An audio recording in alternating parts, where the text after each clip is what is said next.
Hola, soy el doctor Marco Umaña Ramírez, especialista en medicina de emergencias.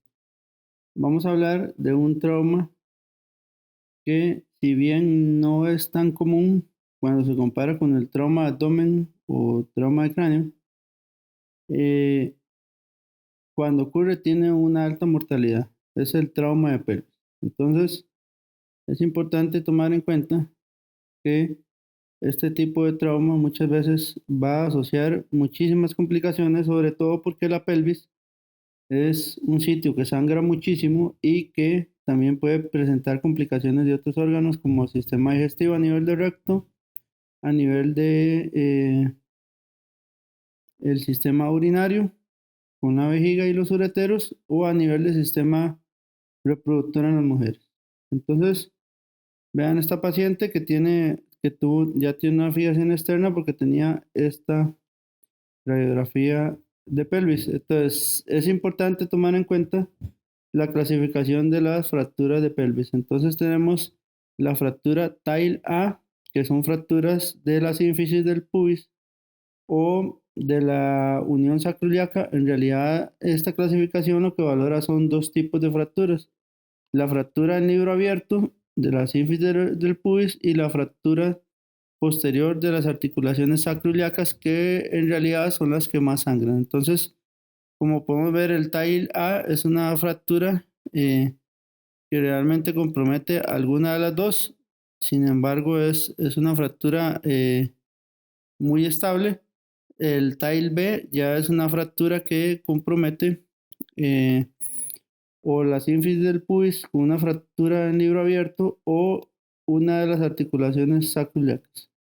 Y tenemos el TAIL C, que es ya la separación completa de un ala pélvica. Entonces, vean cómo se separa. Se hace una fractura en libro abierto y se separa también en la articulación sacroiliaca del mismo lado, haciendo la separación completa de ese fragmento de la pelvis. Entonces, como dijimos anteriormente, la TAIL A es una fractura totalmente estable. La TAIL B es una fractura que es de tipo vertical y tiene rotación, por lo cual puede producir algún grado de sangrado y de complicaciones. Y la TAIL C es una fractura vertical y rotacional que esta es la que me va a presentar la mayor cantidad de pacientes con sangrado. Entonces, ¿cuáles van a ser los tres principales pilares para tratar una paciente con un trauma severo de pelvis con una fractura pélvica? Entonces, esto se va a fijar en tres principales pilares. Número uno, vamos a tener la fijación ósea. Hay que tomar en cuenta que la fijación ósea no va a parar el sangrado y no me va a reanimar el paciente, por lo cual los otros dos pilares es la reanimación para la pérdida de sangrado y el control del sangrado como tal. Entonces, con respecto a la fijación ósea, podemos utilizar desde dispositivos externos, por ejemplo, como la famosa sábana que se utiliza alrededor de la pelvis para tratar de cerrar un poquito la fractura del libro abierto, o como en la imagen de la derecha tenemos dispositivos ya que se compran así y que son utilizados o son hechos para este tipo de presión y poder cerrar un poco la pelvis. Cuando utilizamos estos dispositivos es importante tomar en cuenta eh, los testículos, ¿verdad? Los testículos, porque pueden producirse necrosis si colocamos mal el dispositivo. Entonces, sí es importante tomar en cuenta que este tipo de fijación no va a ser definitiva. Entonces, para eso tenemos los tutores externos, ¿verdad? Que se pueden colocar bien en el servicio de emergencias o en sala de operaciones. Y son tutores que van pegados a las ramas isquiopúbicas de la pelvis, y estos llevan unos tutores en sí que lo que hacen es unir o hacer fuerza para unir la pelvis.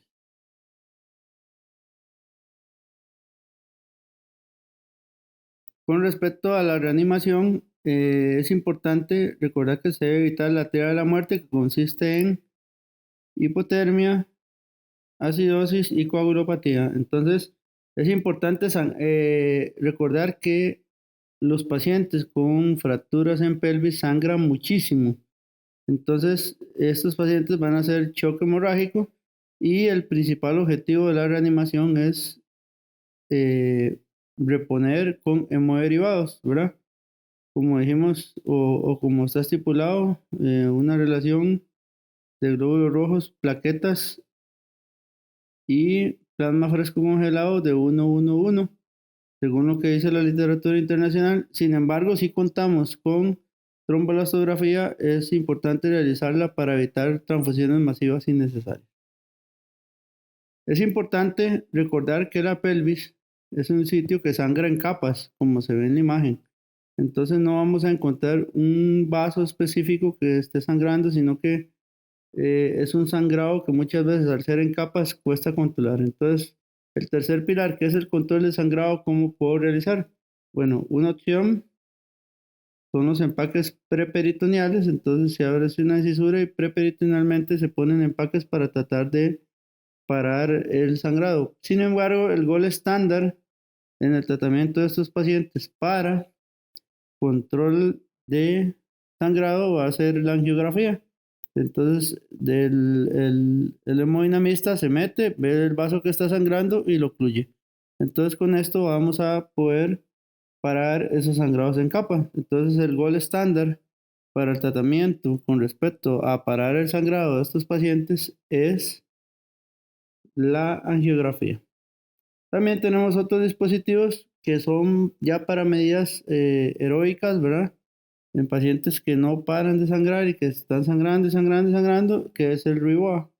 El RIBOA es un catéter que vamos a colocar a nivel de la arteria femoral y se utiliza sobre todo para pelvis que asocian lesiones de grandes vasos, ¿verdad? Por ejemplo, ruptura de la femoral o ruptura de algún vaso ilíaco. Entonces, perfectamente podemos usar un RIBOA. El paciente se le mete el catéter por la femoral contralateral a la lesión y ese catéter va a ir hacia la aorta. Y como vemos en la imagen, eso va a parar el flujo de la aorta. Sin embargo, hay que tomar en cuenta que este paciente que se le pone el RIBOA es una medida heroica y debe ser llevado inmediatamente a sala de operaciones para poder controlar el sangrado de la arteria que está sangrando. Entonces, haciendo un pequeño resumen, con respecto al trauma severo de pelvis y a las fracturas de pelvis inestables, entonces recordemos los tres pilares. Los tres pilares es fijación externa. Entonces vamos a hacer el wrap hip. Ok, eso lo podemos hacer con ya sea la sábana si no tenemos nada a mano o con tutores externos ya que los pone el ortopedista. Luego vamos a hacer la reanimación, entonces reponiendo las pérdidas con hemoderivados y evitando la tríada de la muerte. Y por último, vamos a hacer el control de sangrado. Entonces, el gol estándar, angioembolización. Si no tenemos a la mano la angioembolización porque no tenemos una sala de hemodinamia, podemos hacer los empaques preperitoneales. Y en caso muy necesario de alguna lesión arterial o alguna lesión vascular grande, vamos a utilizar el RIBOA. Esta es una perla de un tema bastante interesante en el cual muchos pacientes ponen en riesgo su vida por el riesgo de choque hemorrágico que hacen estos pacientes. Muchas gracias y se les recuerda visitar www.resuscitation.com y nos vemos en la siguiente perla. Gracias.